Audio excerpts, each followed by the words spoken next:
Moi, Benjamin Saint-Just, vous regardez l'émission de Stats TV Show.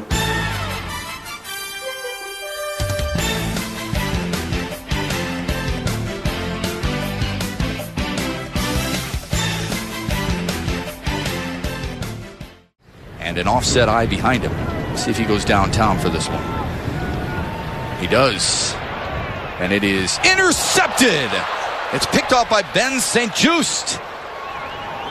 And back close to midfield, the freshman from Quebec, another one of those early enrollees. Chers amis, bienvenue à l'émission Stats TV Show. Mon nom c'est Emmanuel Didier Moupessé, sport journaliste pour mon émission. Je suis avec la vedette des Warriors de Michigan, Benjamin Saint-Just, a.k.a. Ben Juice. Comment ça va, mon ami? Ça va bien, toi? Ouais, très très bien. Et comment ça se passe durant le temps des fêtes? Je vois que tu es avec ta famille, avec tes amis, proches. Tu prends ça bien relax, hein? Ouais, on a les joueurs, les athlètes du collège universitaire du sport américain. On voit beaucoup de temps pour revenir avec leur famille, leurs amis. C'est des horaires chargés, surtout avec les matchs durant la saison et tout ça. Donc, c'est le seul temps durant le temps des fêtes que j'ai pour venir voir ma famille. Après ça, au mois de janvier, je vais retourner à l'université puis faire ce que j'ai à faire dans les classes et sur le terrain. Donc, ouais, en ce moment, je passe du bon temps avec mes amis puis ma famille. Pour les gens qui savent, moi je sais qui tu es comme joueur. Parle-moi un peu de ton parcours exactement à l'auditoire. OK, mon parcours, c'est un bon parcours, c'est quand même assez long. Il faudrait que je retourne à ma première année de football que j'ai commencé à jouer en 2007. J'ai commencé à jouer en 2007 à l'âge de 9 ans avec les Wildcats de Laurentides-Lanaudière sur la Rive-Nord. J'ai toujours été un gars qui a aimé faire ça du sport. J'ai commencé, comme je te disais plus tôt, j'ai commencé à jouer au hockey quand j'étais plus jeune. Je joue au hockey, je joue au basket, je joue au soccer, je joue un peu de tout, mais le football était vraiment mon sport favori parce que moi, dans le fond, mon père a joué quand il était plus jeune. Il jouait ici à Montréal. Il a aussi joué avec les Hurricanes de Miami comme safety, donc je voulais suivre les pas de mon père. Donc j'ai joué là pendant 7 ans. Après ça, j'ai joué avec les Loups de Cure-Antoine-Labelle de 2012 à 2013. J'ai joué de 2014 jusqu'à 2016 avec le Cégep du Vieux-Montréal. Et puis là, je suis avec les Wolverines. C'était ma deuxième saison. Ouais. Tu as un père qui t'a guidé au chemin de prendre ce sport, comme tu as dit, le football américain. Mm-hmm. Est-ce que ta mère, je ne sais pas si ta mère ou bien tes amis proches étaient d'accord que tu allais suivre ce sport, le football américain, malgré c'est un sport qui est quand même violent et dangereux? Est-ce que tu étais un peu inquiet de ta situation quand tu as dit ça? Pas de mentir, j'ai jamais vraiment eu de barrière de ce côté-là, du côté que c'est trop violent ou n'importe quoi. C'est toujours été vraiment, ma mère, mes parents ont toujours vraiment incité moi et mon petit frère à faire du sport, que ce soit n'importe quel sport, toujours faire du sport, faire quelque chose. On a une famille où le sport est vraiment quelque chose d'important. Donc, que ce soit le basket, le football, soccer, n'importe quoi, ils voulaient seulement que j'excelle dans le sport, donc j'ai choisi le football. OK. Et quand tu regardes le football aujourd'hui, tu regardes les joueurs qui jouent collégial, dans la NFL ou même dans la Ligue canadienne Football League qu'on appelle la CFL, est-ce qu'il y a un joueur que tu vois qui a un même style de jeu à toi, que tu regardes, que tu as regardé et tu dis « Oh, c'est un joueur que j'aime bien, j'aimerais jouer comme ce joueur, mais être mieux que lui ».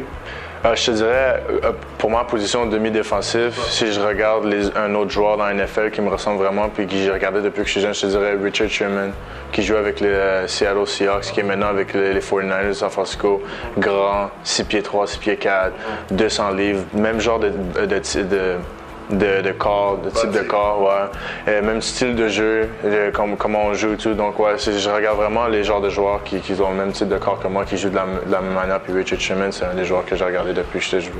Et Richard Sherman, quand tu vois la position que tu joues aujourd'hui, ça prend combien de temps? Ça fait combien de temps pour que tu apprends cette position à bien jouer ça? Ça fait combien de temps? Je te dirais, moi, j'ai joué demi-défensif depuis l'âge de 15 ans.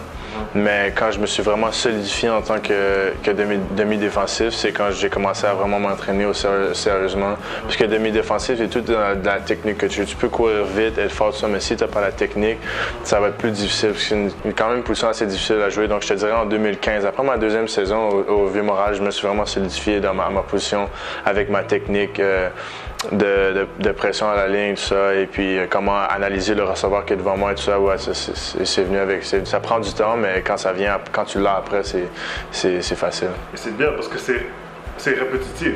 Ouais. Tu joues avec des entraîneurs qui sont des demi-défenseurs, défensifs, excuse-moi. Et en même temps aussi, ils te pratiquent, ils te poussent à devenir le meilleur joueur que tu peux. Et quand tu regardes, tu joues demi-défensif. Là, maintenant, tu as joué pour le Cégep de Montréal. C'est à partir de quel moment que tu as dit « Waouh, je suis ici, ça c'est mon moment ». C'est à partir de quel moment qui t'a dit que tu es ici, que tu es enfin arrivé? Je te dirais quel moment? Je te dirais, il y en a plusieurs moments. Il y a eu mon moment en 2015 quand je suis allé justement faire... C'était mon premier camp dans une université américaine. C'était même un de mes premiers camps de football, vraiment, parce que je jouais un peu plus au football. Tu sais, pour l'amusement, comme la plupart des joueurs qui sont ici, le football, c'est quelque chose que tu fais avec l'école du temps. Mais après, la saison 2015, quand j'ai voulu décider d'aller faire des camps aux États-Unis, c'est là où j'ai pris ça un peu plus sérieux. J'ai commencé à m'entraîner, tout ça. Puis quand ils m'ont offert ma bourse complète qui payait toutes mes études, tout mon football pour 4 ans là-bas, c'est vraiment là que j'ai dit, OK, ouais, j'ai quelque chose comme que les d'autres joueurs n'ont pas. Tu sais, j'ai un potentiel, j'ai du talent, donc je vais devoir travailler encore plus fort pour travailler, pour bâtir quelque chose de concret dans mon futur parce que j'ai du potentiel. Donc c'est là vraiment que j'ai comme switch, ma mentalité a comme switch pour dire que comme moi je peux me rendre loin avec ma carrière de football. Est-ce que c'est à partir de ce moment-là que les recruteurs, excuse-moi, et les dépisteurs des Wolverines de Michigan qui sont venus te recruter? Ouais, c'est ça. Dans le fond, quand je suis allé à leur camp, et ils m'ont fait une bourse complète là-bas. Puis après ça, ils ont continué à me recruter, les coachs qui étaient là-bas. Il y a d'autres écoles qui ont vu que, justement, parce que Michigan, c'est une grosse université, donc ils ont vu qu'ils recrutaient un joueur international du Canada. Donc d'autres universités ont commencé à être intéressées, puis ils commençaient à me parler, puis m'appeler, venir visiter à mon école, tout ça. Donc ouais, c'est ce moment-là qui a vraiment changé, qui a commencé mon processus de recrutement. Quand tu avais entendu la nouvelle que la NCAA football des Wolverines de Michigan sont venus te recruter et tu as vu la première fois l'entraîneur Jim Harbaugh. C'était quoi? Quelles étaient les émotions dans ton esprit? Comment est-ce que tu étais nerveux de le voir? Est-ce que tu étais ravi? Comment tes parents aussi, ton entourage, ta famille ont reçu? Comment ils ont reçu la nouvelle? Comment ils ont senti qu'ils ont reçu cette nouvelle que tu allais avoir une bourse d'études? Je te dirais, pour moi, toute ma famille était beaucoup plus excitée que moi au début. Parce que moi, comme je te disais, moi, j'avais aucune intention d'aller à ce camp-là puis d'avoir une bourse. J'allais à ce camp-là pour tester mes talents, pour voir comment j'étais. C'était mon premier camp.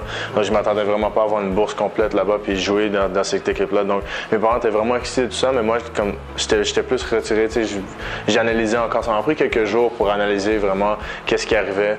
Puis après ces quelques jours-là, j'ai remarqué que c'était quelque chose, c'était un événement quand même assez gros. Puis j'avais du travail à faire après ça pour justement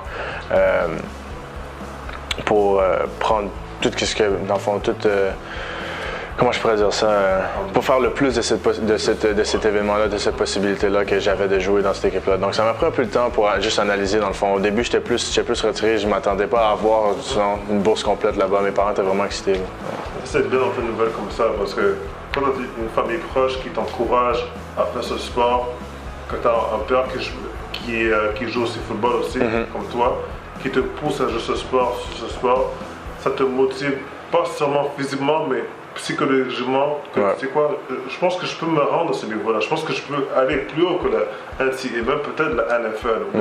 Même pas être le joueur, mais être le meilleur joueur à ma position. Est-ce que ça c'est ta motivation à tous les jours quand tu te réveilles le matin? Ouais, tu vois, comme j'ai commencé quand j'étais plus jeune, ma motivation était d'avoir, comme dans le fond, une bourse. Là, j'ai eu ma bourse. Là, après ça, c'était un des meilleurs joueurs à sortir du Canada avec la bourse. C'est ce que j'ai fait. Puis là, à chaque fois que j'arrive, j'ai une étape, je franchis une étape. Tu vois, là, en ce moment, c'est d'être le meilleur joueur à ma position dans l'équipe. Après que je vais pouvoir être le meilleur joueur à ma position dans l'équipe de Michigan Wolverines, après ça va être repêché. Puis quand j'ai toujours visé plus haut parce que j'ai jamais voulu vraiment viser plus bas parce que je te dirais c'est une mentalité, c'est une genre de mentalité que j'ai grandi avec, que mon père m'a donné. J'ai toujours visé plus haut. Puis si ça arrive pas, ça arrive pas, mais si ça arrive, au moins je vais avoir réussi. Moi, d'après moi, selon mon opinion, je peux pas parce que tu es là.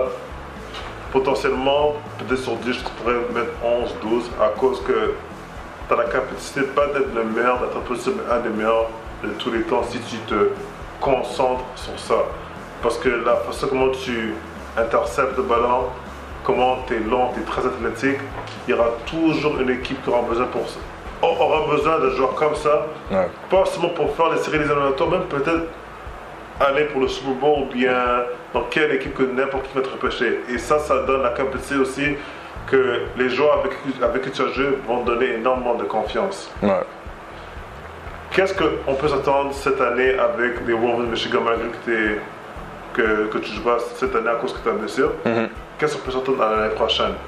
Moi, je te dirais, l'année prochaine, il y aura beaucoup de travail qui va être fait dans la saison morte. Là, depuis que je reviens de ma blessure, je commence à redevenir à ma forme que j'avais avant à 100%. Donc, je te dirais que je peux pas vraiment voir dans le futur, mais je te dis qu'on a vraiment une bonne équipe. On a gardé des bons joueurs, on a encore notre carrière partant.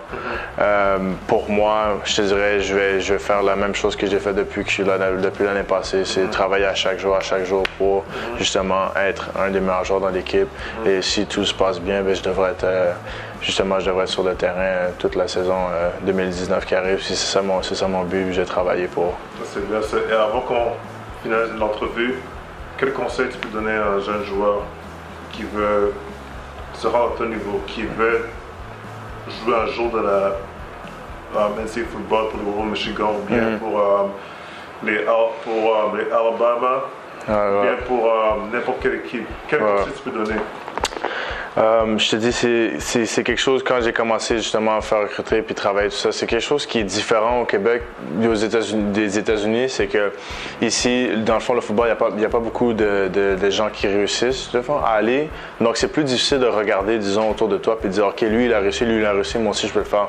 Moi, j'avais quelques joueurs à regarder comme mon coach qui a joué à Michigan, tout ça, mais c'est vraiment une minorité. Donc, quand tu n'as pas beaucoup dans le fond, d'idoles à regarder qui l'ont fait, ça te décourage. Mais c'est quelque chose qu'il faut éliminer ici au Québec. Si on veut avoir beaucoup plus de joueurs qui vont aux États-Unis, il faut que tu te dises pourquoi pas moi, quand même. Moi, c'est ça que je me disais, pourquoi pas moi, why not me? Donc, je travaillais à chaque jour. J'avais un ami qui joue à l'Université du Michigan, non, pas du Michigan, excuse-moi, à l'Université d'Hawaii, Jérémy Dominique. Je me suis trouvé quelqu'un qui avait la même mentalité que moi, le même genre de style de vie, le même but, qui voulait aller jouer aux États-Unis. Donc, tu trouves un ami, tu trouves quelqu'un, que ce soit quelqu'un ou n'importe qui d'autre, tu trouves quelqu'un pour travailler à chaque jour, travailler sur ta technique, travailler pour plus vite, plus fort, tout ça. Puis tu te dis, pourquoi pas moi? T'essayes. Souvent, les gens vont dire, mais non, essaye pas ça, c'est trop difficile de jouer un autre sport ou reste ici ou n'importe quoi. Non, il faut que tu oublies qu'est-ce que les autres personnes disent, puis tu travailles sur toi-même. Puis c'est arrivé pour moi, j'ai décidé de travailler, de travailler fort chaque jour, de me trouver quelqu'un qui va m'aider. Puis j'ai décidé de tenter ma chance, puis ça, j'ai réussi. J'ai eu 3 bourses complètes de 3 différentes universités, puis j'ai choisi une des meilleures. Donc moi, je te dis à n'importe quel jeune qui sont ici de toujours essayer, toujours tenter le coup. Si ça ne fonctionne pas, ben, tu vas être un des meilleurs joueurs. Si ça ne fonctionne pas avec eux, tu peux peut-être être un des meilleurs joueurs ici au Canada. Tu vas à l'universitaire, puis tu peux te rendre à la NFL, tu vois. Donc, ouais, c'est le conseil que je donne, de juste écouter, travaille toi-même, écoute pas les autres. Persévérance. Ouais. Parfait. Malgré, on devait mettre face à cette entrevue à Ben Juice, Ben Messagis. Merci encore d'avoir aussi dans notre film de Stats TV Show. Et lâche pour ton travail. 4-5 ans, NFL. Ouais. Merci, hein. Là, présentement, je dois mettre face à cette entrevue. Merci d'avoir regardé mon entrevue avec Ben Juice, Ben Messagis. Si vous avez des questions, suggestions, visitez ma page Stats55 de mon Instagram, mon YouTube channel Stats55, et on se revoit aux prochaines entrevues à la prochaine. Et joyeuses fêtes et bonne année. Ciao.